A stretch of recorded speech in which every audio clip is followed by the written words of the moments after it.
सभी को नमस्कार। और आज जो हमारा वादा था कि एस्ट्रोलॉजी पर फैलाई जा रही मूर्खता पर प्रकाश डालेंगे, किस प्रकार से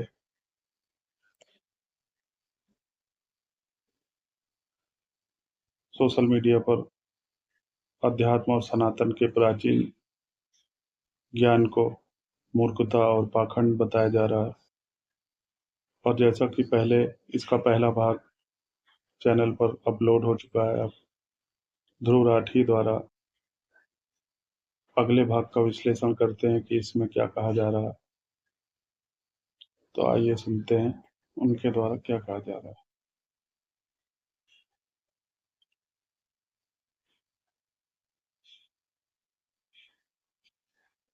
और बड़ी फर्जी प्रिडिक्शंस देखते हैं। इंडिया के सबसे फेमस एस्ट्रोलॉजर बेजन दारूवाला की कोविड-19 को लेकर प्रिडिक्शन। साल 2020 में इन्होंने कहा था कि 15 मई 2020 के बाद कोरोना पूरी तरीके से चला जाएगा। तो इस वीडियो में उनके द्वारा बताया जा रहा है कि प्रसिद्ध ज्योतिष का प्रेडिक्शन करने वाले बेजान दारूवाला द्वारा ये कहा जा रहा है कि कोरोना एक समय के बाद चला जाएगा, और जबकि ऐसा नहीं हुआ तो इस आधार पर ज्योतिष एक पाखंड साबित हुआ है और इसे नहीं मानना चाहिए। तो हमने पहले भी कहा कि ज्योतिष अपने आप में एक वास्तविकता है और वास्तविक ज्ञान है। केवल इस आधार पर कि किसी ने ज्योतिष को किस प्रकार से प्रचारित प्रसारित किया और उससे स्वयं कितना लाभ कमाया, इससे तय नहीं होगा कि ज्योतिष सत्य है या असत्य है, बल्कि ज्योतिष इससे तय होगा कि जो ज्योतिषी बनने का दावा कर रहा है वो सनातन की यात्रा के कितना निकट पहुंच चुका है,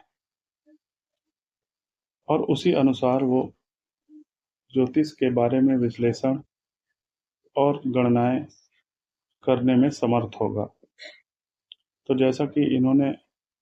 बेजान दारूवाला जो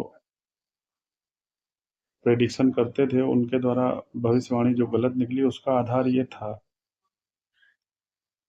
कि मूर्खता यहीं पर समझने की आवश्यकता है कि ज्योतिषियों द्वारा केवल स्वयं की प्रसिद्धि के लिए और धन के लालच में, क्योंकि जितना ज़्यादा व्यक्ति प्रसिद्ध होगा उतना उससे प्रेडिक्शन के लिए ज़्यादा से ज़्यादा धनी लोग सामने आएंगे और इसके बल पर वो मोटी फीस वसूलेगा। इसलिए कुछ लोग बल्कि कुछ नहीं, अधिकतर लोग ज्योतिष का अपनी तरह से फायदा उठाने लगते हैं, और वास्तव में ज्योतिष उन घटनाओं का प्रेडिक्शन करने में समर्थ नहीं है जिन घटनाओं का जो परिणाम है वो सामूहिकता द्वारा तय होगा। अगर इस बात को समझने का प्रयास करें तो जैसे हम चुनाव में किसी पार्टी की या किसी राजनेता की जीत को किसी ज्योतिषी द्वारा निकालने का प्रयास करें, या क्रिकेट टीम द्वारा कौन सा कप जीता जाएगा, कौन सी सीरीज जीती जाएगी या नहीं जीती जाएगी, इस पर प्रेडिक्शन करवाएं, तो भले ही ज्योतिषी प्रेडिक्शन करने में पीछे नहीं हटेंगे, लेकिन ऐसे प्रेडिक्शन की सत्यता हमेशा अपूर्ण ही होगी। और ऐसी घटनाएं केवल स्वयं की प्रसिद्धि के लिए मानी जाएंगी, और ये हमारा दावा है कि अगर ऐसी घटनाएं किसी ज्योतिषी द्वारा बताए जाने पर कभी कभार तुक्के से सही भी साबित हो जाएं, तो ये केवल एक तुक्का होगा इत्तेफाक होगा, क्योंकि ज्योतिषी गणना केवल व्यक्तिगत आधार पर ही संभव है। जिन घटनाओं का परिणाम सामूहिकता द्वारा तय हो, जैसे कि कोई राजनेता कितने वोटों से जीत प्राप्त करेगा, या कोई टीम किसी सीरीज को जीतेगी या उस कप को ले जाएगी या नहीं ले जा पाएगी, इस तरह के जब हम भविष्यवाणी किसी ज्योतिष के मुख से सुने, तो केवल इस आधार पर हमें ज्योतिष को नकारना नहीं चाहिए, क्योंकि उस ज्योतिष की भविष्यवाणी इन विषयों पर फेल साबित हो गई। वास्तव में अगर ज्योतिष को जानने वाला ऐसा व्यक्ति होता, तो वो ऐसे कभी कार्य ही नहीं करता, क्योंकि ज्योतिष ये कभी नहीं कहता कि वो सामूहिक परिणामों को बताने में सक्षम है। मतलब ऐसे परिणाम बताने में वो सक्षम है जो कि सामूहिकता द्वारा तय होते हैं। खास करके इस दुनिया के जो कार्य हैं, जिनमें कई व्यक्तियों के द्वारा अलग अलग प्रभाव के कारण कोई परिणाम प्राप्त होता है,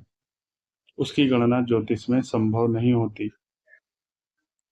और इसीलिए देखा जाता है कि आमतौर पर कभी किसी ज्योतिषी द्वारा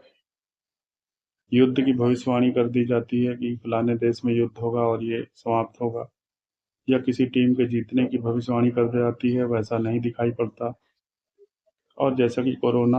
इस वीडियो में जो हमने विश्लेषण किया कि कोरोना जो महामारी आई थी, उसके जाने का जो समय था वो बेजान दारूवाला द्वारा बताया गया था, जो कि उस समय पर नहीं गया जिसका भविष्यवाणी उन्होंने किया था। तो ये सब प्रभाव होते हैं, ये सब बातें होती हैं कि किस घटना पर ज्योतिष भविष्यवाणी कर सकता है और किन घटनाओं पर नहीं कर सकता। और समस्या वहाँ पैदा होती है जब हम ज्योतिष का मनमाफिक और अंधाधुंध तरीके से हर जगह भविष्यवाणी करने के लिए उपयोग करने लगते हैं। तो इसलिए हमें ऐसी चीज़ों से बचना चाहिए और ज्योतिष एक वास्तविकता है, इसे स्वीकार करना चाहिए। बाकी एक भाग इसके बाद और है, वो भाग 3 में हम इस वीडियो का जो बचा हुआ भाग है उसका विश्लेषण करेंगे।